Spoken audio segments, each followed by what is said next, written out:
there's like everything in my room, and I could just go over here and like play if I wanted to, but then I couldn't pay attention for like a test or my work or anything.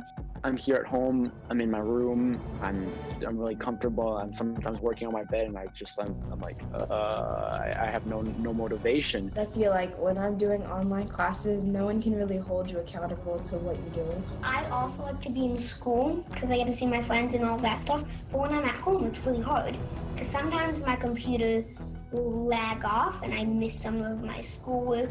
It's hard to change from two environments, and it's sometimes hard for teachers too to teach because they basically have to teach two classes at the same time, one in person and one online. I wish things could go back to the way they were, just going to school every day.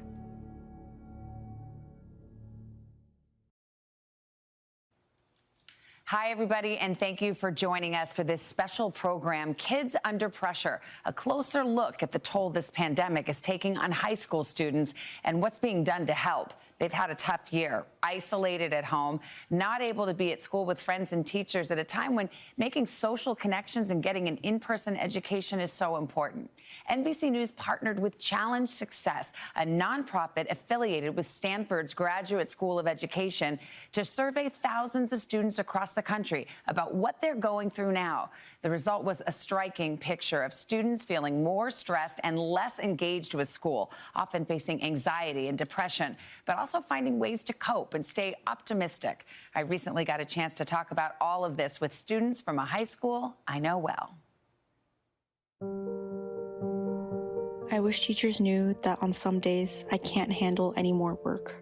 I wish my parents knew how much I stress. Stress. I'm not just dealing with academic and social stress, I'm dealing with family stress too. How stressful it was to be a student during COVID-19.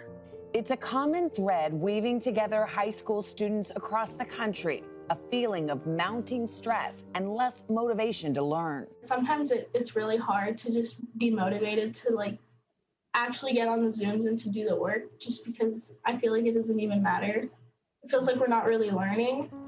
Mia Hernandez is a senior at Amphitheater High School in Tucson, Arizona, a school I know a little something about.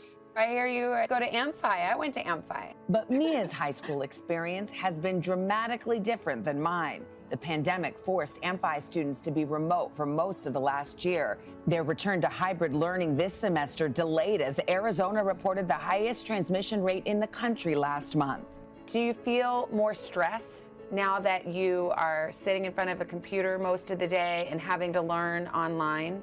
Yeah, the second that my last Zoom class is over, I just want to be away from school for as long as I can. So I'll wait until the middle of the night to do my homework so I can have free time. Mia is not alone. In one of the largest, most comprehensive studies of its kind, NBC News partnered with Challenge Success to ask nearly 11,000 high school students about their experiences during the pandemic. The findings disheartening, with 42% of students reporting a decrease in their engagement with learning. 56% saying their stress related to school has increased since the pandemic started, especially among girls and students of color. More kids are also reporting their mental health is a major source of stress. They've always been stressed about school. They've always been stressed about schoolwork. But now you've layered that with this whole other existence. To make a challenging learning situation even more difficult, many students deal with all too common tech issues during class, something we witnessed firsthand. With Zoom, there's more work added to the classes. Wait, hold on 1 second, Ethan, because you just froze up. Okay, sorry, let me ask you again. What's it been like to have to do school on a computer on a Zoom? It gets pretty tiring. Obviously, Wi-Fi problems. Senior Ethan Hitchings has done what he can to be positive, staying active and seeing friends during basketball practice and games. But he says worrying over school and homework has resulted in a new level of exhaustion. I don't try to blow off class. I'm just oversleep sometimes, or I just get caught up doing homework and I forget to log on to another class. He's one of many teens who say they're now sleeping less. The pandemic also leading students to feel more disconnected from teachers and classmates. Before last spring, junior Miriam Barraza Perez had a packed schedule, balancing clubs with cheerleading and volleyball. I'm actually one of those people who like to get involved in school a lot. So one day, you've got a million things to do and a million places to go, and then everybody's at home. What has that been like for you? It hasn't been the greatest. Miriam admits it's harder to concentrate now, especially with stress leading to more frequent headaches, and she's grateful for understanding teachers. There's times where my mental health is worse than other days, but it's gotten better. The pandemic's negative impact on students, a big concern for Principal A.J. Malice. We have some of our sophomores on campus that have really only been in high school for a semester. So they're really struggling with understanding what real high school is like. Welcome back, ladies! But a positive step forward. Hundreds of students arrived back on campus for the first day of hybrid learning this semester, an embrace of a familiar routine of the past as they look ahead to what comes next. I wanted to do all these things my junior year, go to dances and, maybe prom, but hopefully next year I will be able to do those things. What are your plans? Do you know where you want to go to college? I'll be going to Johns Hopkins in the fall. I've already got accepted to many universities, so I'm very confident I'm gonna find a good college. There's so much hope on the horizon. Yeah. Plenty of challenges all around, but those are some great kids with bright futures. Ethan hopes to study business in college. Mia's looking into medicine, and Miriam is interested in physical therapy. A lot to look forward to for them when this is all behind us. There's no question the pandemic has made life more difficult for everybody, but the challenges have landed more heavily on kids, on girls in particular, our study tells us. I spoke about that with 5 special girls who are students at Woodlands High School in Hartsdale, New York, a chance to better understand what they've been going through. The halls of Woodland High School are eerily quiet these days. More than half of the student body is fully remote, the rest rotating in every other week.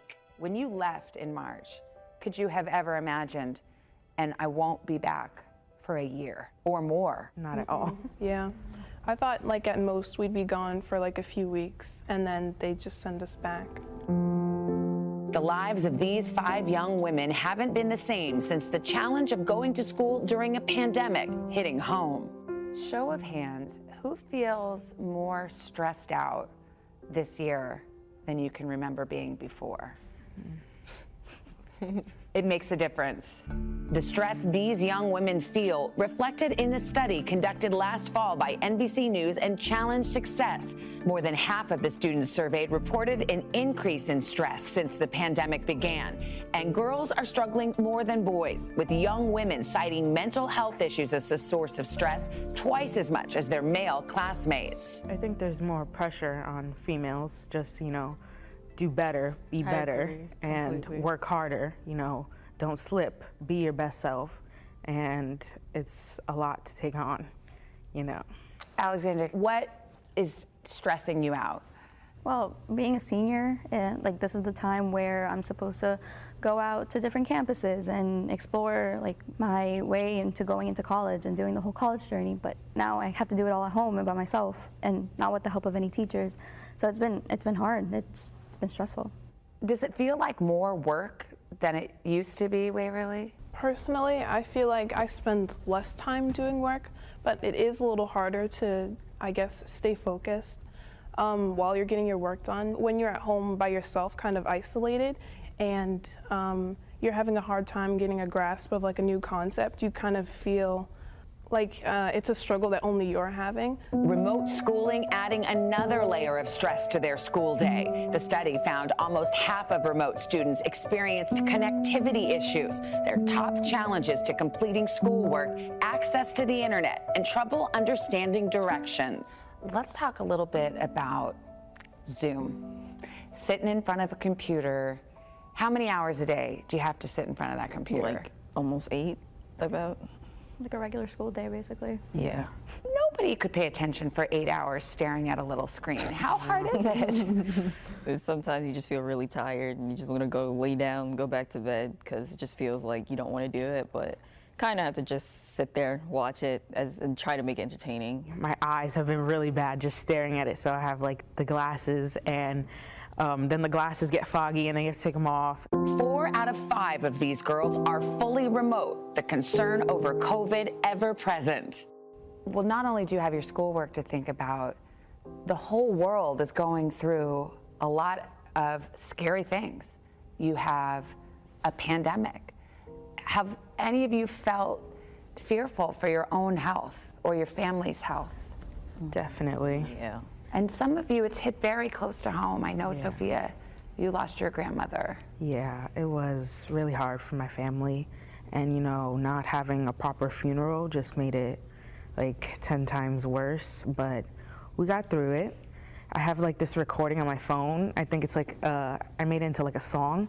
So I'll just like press shuffle on my music, and sometimes her voice just pops up and it's like, wow, grandma, yeah. And that reminds me, it's like, she's watching over me. She's like, you got it, keep on going. It's so much.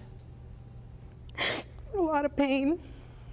Pain and grief that many students are struggling with alone. According to our study, over half of the girls surveyed say they've seen their relationships with their peers weaken in the past year. Harshita, you said you're social. You love to chat in the hallways and see your friends, and this is so isolating. It's scary to think about it. Like, I haven't talked to this person since last year, March. And it's just because you don't have their phone number or like their email. I've definitely lost bonds with certain people, but I've also built bonds with certain people during quarantine.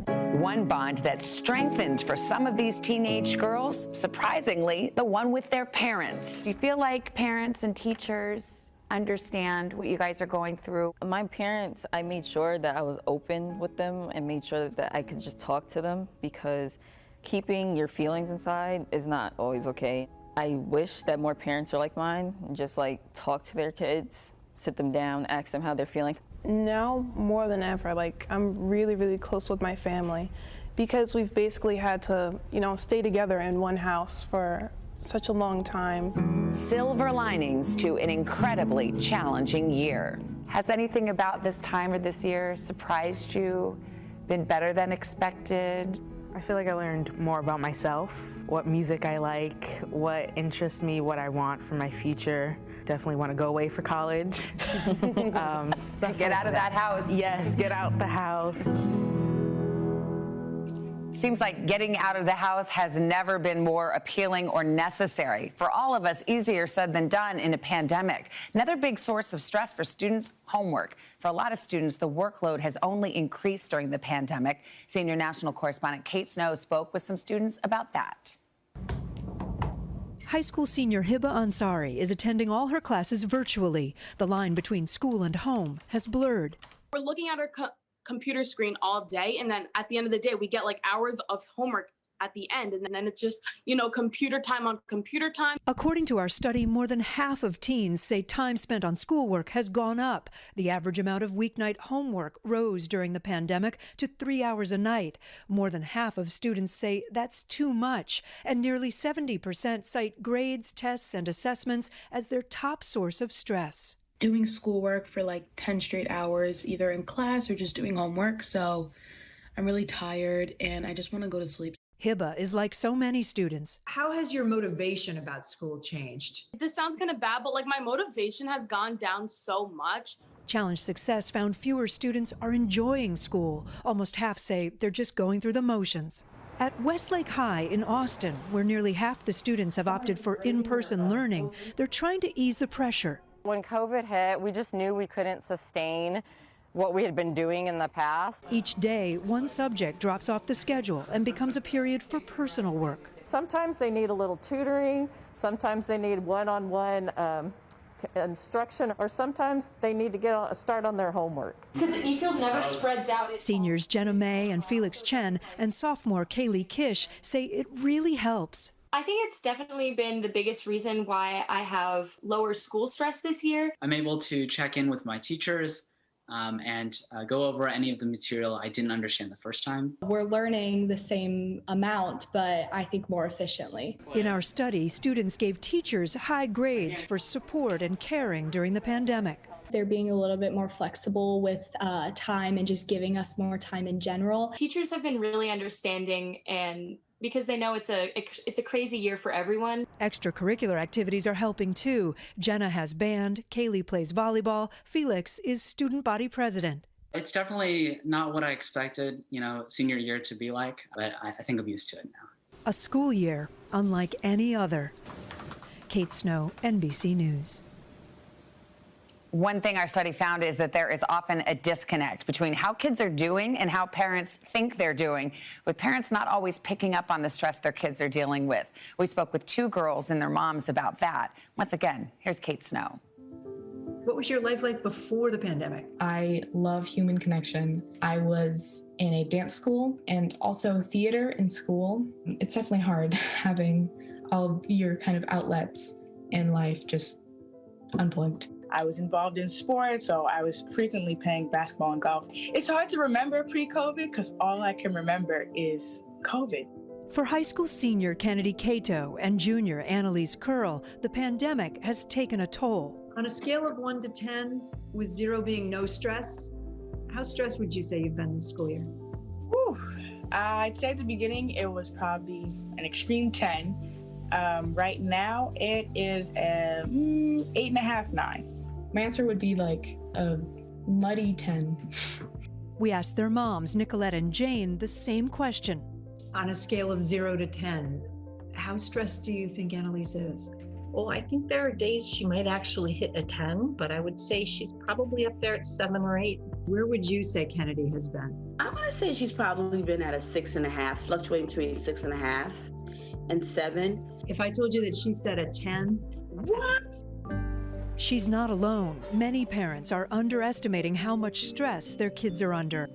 In our study, 45% of parents said their kids' school-related stress went up, but look how many more students said stress increased.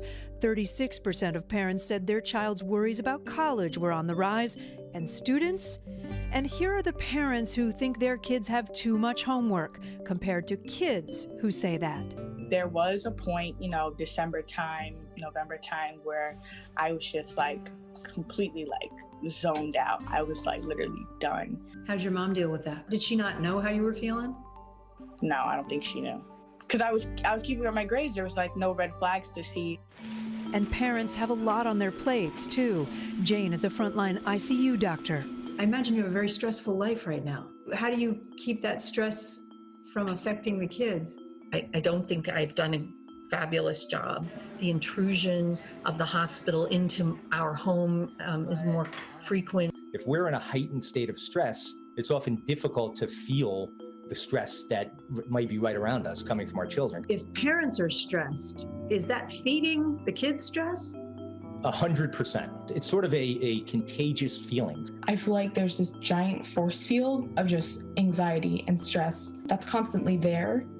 Challenge Success also found nearly 2/3 of parents set very high expectations for their child, about the same as pre-pandemic. And only about half of students say they often or always meet those expectations. Do you think you have high expectations for Kennedy? Do I have a standard by which I think that she should conduct herself? Do I believe that she should strive for everything her heart's desire? Yes. I've looked at all the data, and even I have no idea how to fix it, how to change what I'm doing. What can parents do? So here's the first thing that I want parents to do. Disconnect, from your own device and reconnect with your kid, and have your kid do the same. Disconnect, get out of that bedroom and reconnect. After Kennedy opened up about her stress, Nicolette adjusted. I just kind of had to relax a little bit. Okay, I need to pull back. I don't want my crazy to become her crazy.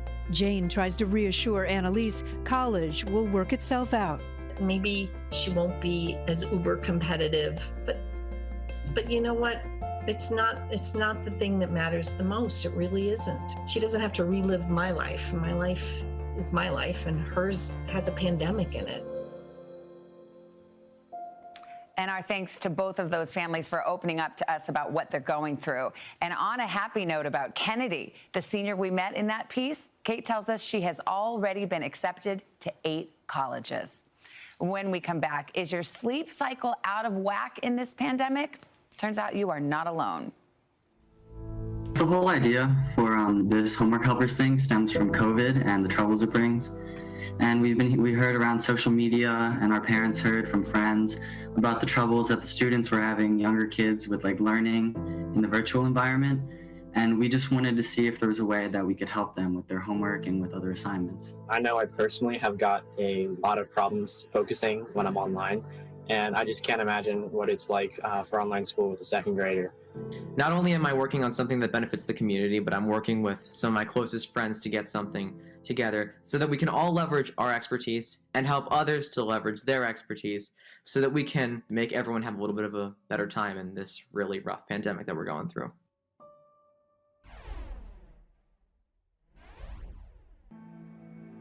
Remote learning is hard because when my teacher explains, sometimes I can't hear or sometimes she can't hear me. And I'm sometimes shy to ask again. I miss working with my friends. It feels lonely. Welcome back as we look at kids under pressure in this pandemic. We all know that things go better when you get enough sleep, and they can go very badly when you don't.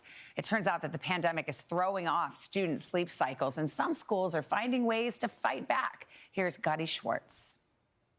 Probably get around like 4 to 5 hours of sleep. For students across the country, I definitely don't think I'm getting enough sleep. This pandemic has turned sleep cycles upside down. Our sleep schedules are just so messed up. A lot of people assume that because of the pandemic, kids are sleeping more. Have you seen that among students? Actually, I've seen the opposite. They have a harder time sticking to a sleep routine, and they're sleeping less now. Our survey found nearly half of students say they're getting less sleep than before the lockdowns or virtual learning, and half of male students and even more female students saying stress keeps them up at night. My eyes are already so strained from spending so many hours in front of a screen, just not getting enough sleep. It's really hard to focus. Only 6% of students reported getting the recommended 9 or more hours of sleep at night, with most clocking less than 7 hours.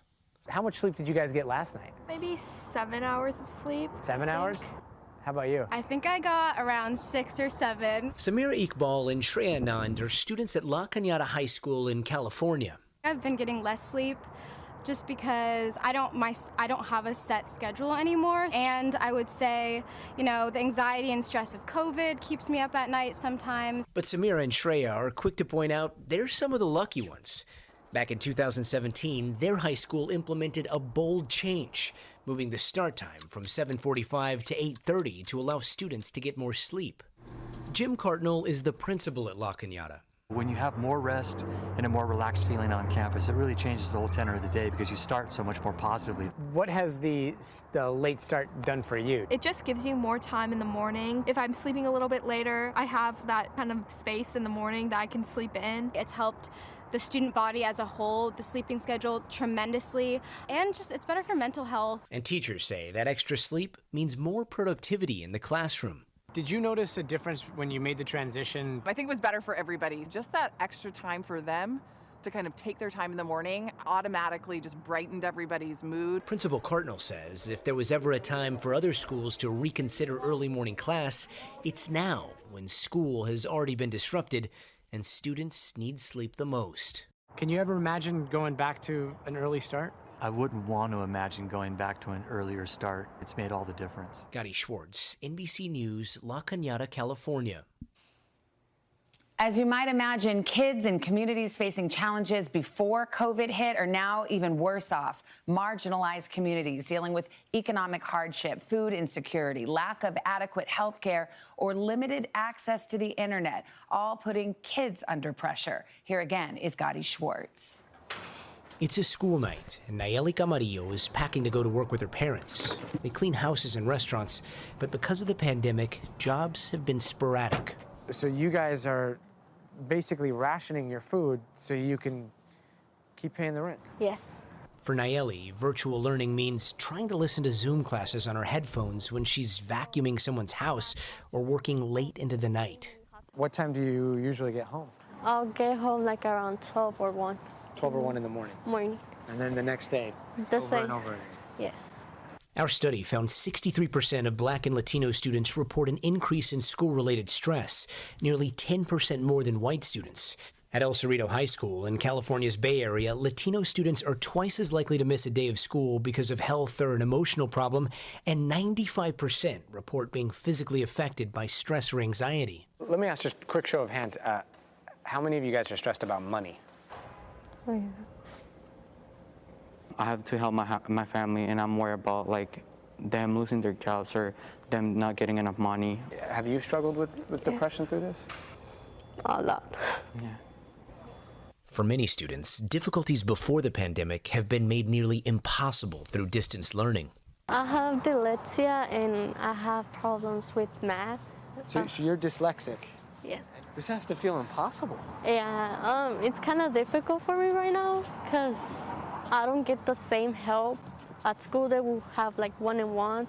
I imagine being dyslexic, you kind of need somebody sitting next to you and walking you through a lot of things, right? Yeah.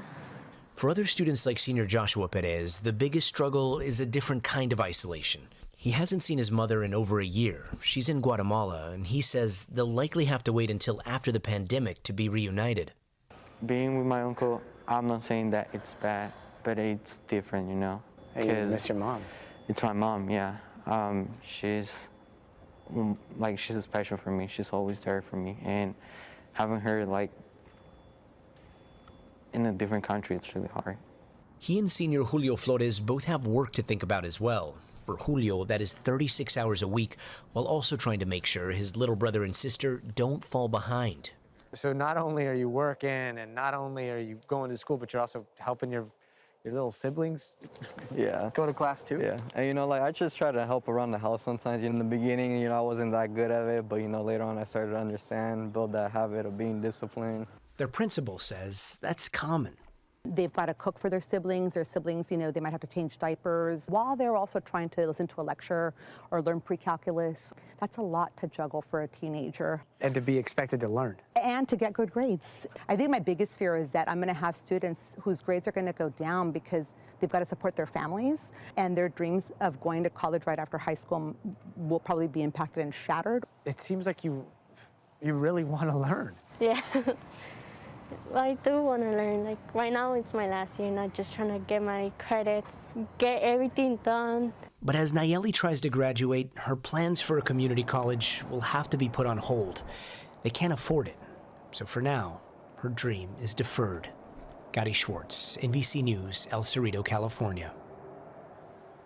Everybody agrees that safely reopening schools will benefit everyone, students, parents, teachers, and entire communities. The CDC has issued guidelines for reopening, but it doesn't make vaccinating teachers a priority. NBC's Chris Jansing spoke with former Education Secretary Arne Duncan about those guidelines and asked him if he thought teachers should get moved to the head of the line. Teachers should be prioritized for vaccination. We should get them the vaccines as quickly as we can. They are beyond essential workers. At the same time, though, having teachers vaccinated, I don't think needs to be a prerequisite for reopening schools. So we're seeing schools across the country opening safely, carefully, thoughtfully, slowly, and we can do these two things concurrently. Well, you know, a lot of people believe slowly has been part of the problem, but Joe Biden has made it clear he wants to get this done, but it's a tightrope walk. So how do they walk that tightrope of getting kids back to school, but also protecting everybody? Yeah, well, I talk to superintendents across the country, East Coast, Boston, Broward County, Texas, San Antonio, and you do it thoughtfully and carefully and slowly. And I think that the formula is starting to get much clearer. People are learning and sharing together. You start with our youngest children. You start with our most vulnerable children, where home may not be the safest place for them to be. You start with your special needs children, and then you just add slowly, gradually. You have some districts that are adding 10% of kids, every week or every other week. And schools are controlled environments. Those CDC guidelines are so critically important. Those are not optional. Those are not, you can do some days and not others. Every single day, every single minute. But if we do those things, what CDC studies have shown is that schools aren't places where there's real significant spread. And so we can do this safely for children, for their parents, for their grandparents, for teachers, for custodians, for lunchroom attendants, for bus drivers. And we have to be taking care of everybody, obviously, as we do this. But I want to get back to your earlier point about student engagement. I worry tremendously about our students' mental health. Las Vegas, there's a heartbreaking story where they were basically compelled to open because of the number of suicides there. And we have to make sure we're taking care of our students. Our children, they're human beings by their very nature. They need social contact, and the devastating impact on them emotionally, psychologically. We have to understand that, and again, do everything we can to get them into school safely. Yeah, Rochelle Walensky was just talking about the mental health impact on kids, the CDC director. Let me play a little bit of this. We are absolutely worried about all of the collateral damage that we are going to see, not just mental health, of course, mental health, but not just mental health, loss of educational milestones, food insecurity that has happened with our schools being closed. So we have this new poll from NBC and Challenge Success that backs that up, but also goes deeper. It shows how much extra work kids are doing, 90 minutes more of homework a week. Kids at home reporting increased stress levels. They're less engaged in class. Some doctors are saying they're seeing kids gaining weight. Obviously, they're not doing all of the activity because they're stuck at home. I mean, we have to look at not just how do we get them back to school now, but how are we going to deal with the long-term impact on a generation of kids who are stressed out, struggling to learn, gaining weight, missing their friends. One of my nieces said to me, I saw her for the first time in a long time. I said, "You've gotten so tall. Are you taller than your friends?" And she said, "I don't know." Yeah. It breaks your heart. And I think we're just beginning to understand the depth of this impact. And just a couple other examples, not every child loves to go to high school to go to algebra class or biology class. Many do, but not everybody. But they miss their friends. They miss the extracurriculars. They miss woodshop. They miss choir. They miss the basketball team. And those kinds of activities that have basically disappeared are often the reason students stay engaged in school and want to come and don't drop out. And so we have to, again, give them a reason to be excited about getting up every single morning, being social, being with their friends. And the academic loss, Chris, I want to hit on. I've been pushing hard for a national tutoring initiative. We have tens of millions of kids who have fallen behind, and we have to find a way to catch them up between now and the fall. Former Education Secretary Arne Duncan with Chris Jansing. We want to thank Secretary Duncan and all our guests in this program, students, parents, educators, counselors, all the people who've helped us understand this crucial part of the health crisis we now all face, how the pandemic is putting kids under pressure and what all of us can do to help relieve some of that pressure. That's our program. For all of us at NBC News, I'm Savannah Guthrie. Thank you for joining us. At the time, I was fully remote, so finals were very hard. I weren't able to see my teachers and ask face-to-face questions to actually connect with them. So it was hard to grasp certain topics. I've gotten kind of used to being online. I don't know, it's just kind of annoying to have to switch back and forth all the time.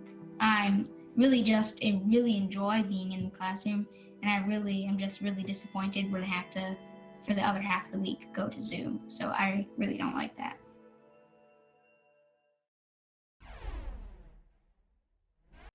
Hey, NBC News viewers, thanks for checking out our YouTube channel. Subscribe by clicking on that button down here. And click on any of the videos over here to watch the latest interviews, show highlights, and digital exclusives. Thanks for watching.